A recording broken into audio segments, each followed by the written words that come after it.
Depuis quelques jours, les pelleteuses ont fait leur retour du côté de Mermoz. 4 ans après la destruction de l'autopont, la transformation du quartier est en voie d'achèvement avec la construction d'un tout nouveau parc relais.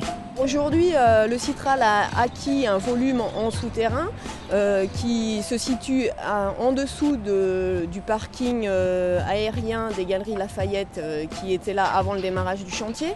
Et le parc relais est vraiment un parc relais souterrain. Le Citral va livrer une dalle supérieure aux Galeries Lafayette qui viendront construire leurs bâtiments et leurs galeries marchandes dessus. Donc le parc relais est complètement intégré dans le milieu urbain. Avec une capacité de 427 places au lieu des 115 existantes, ce futur parc relais permettra donc pas moins de tripler l'offre de stationnement dans ce quartier particulièrement saturé. Suite à la destruction de l'autopont en 2010, ce quartier est l'entrée de l'agglomération. On a une station de métro ici, le métro D, qui a une fréquence relativement élevée. Donc il était intéressant de construire ici un endroit où les usagers des transports en commun pourront laisser leur voiture et puis prendre les transports en commun. Notez que 30 places de vélos sécurisées sont également prévues. La mise en service de ce nouveau parc relais de Mermoz est annoncée pour octobre 2015. Un moment partagé, quelques mots échangés, un sourire bien poli, un bonjour, un merci. Dans les transports en commun.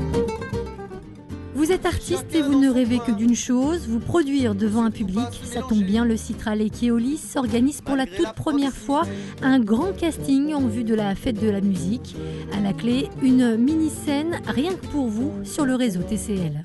On est ouvert à tous les styles musicaux, on n'a pas de restrictions à ce niveau-là.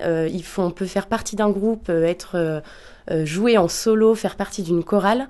La seule contrainte, c'est que finalement ça puisse s'adapter sur le réseau, puisqu'évidemment, il faut que nos interventions musicales, elles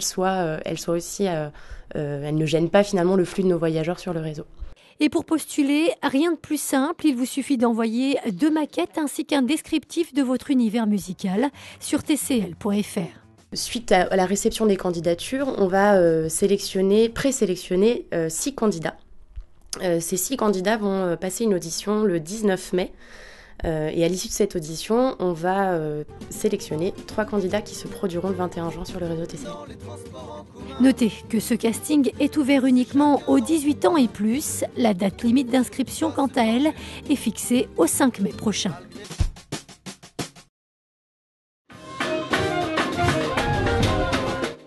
Et en attendant la fête de la musique, sachez que le 30 avril, les TCL célébreront Jazz Day, un événement fêté partout dans le monde. Dans la région, près de 150 artistes, 30 lieux et une cinquantaine d'événements sont prévus pour l'occasion, notamment dans la station Bellecour qui accueillera le groupe Un Soir de Swing, un trio de jazz manouche.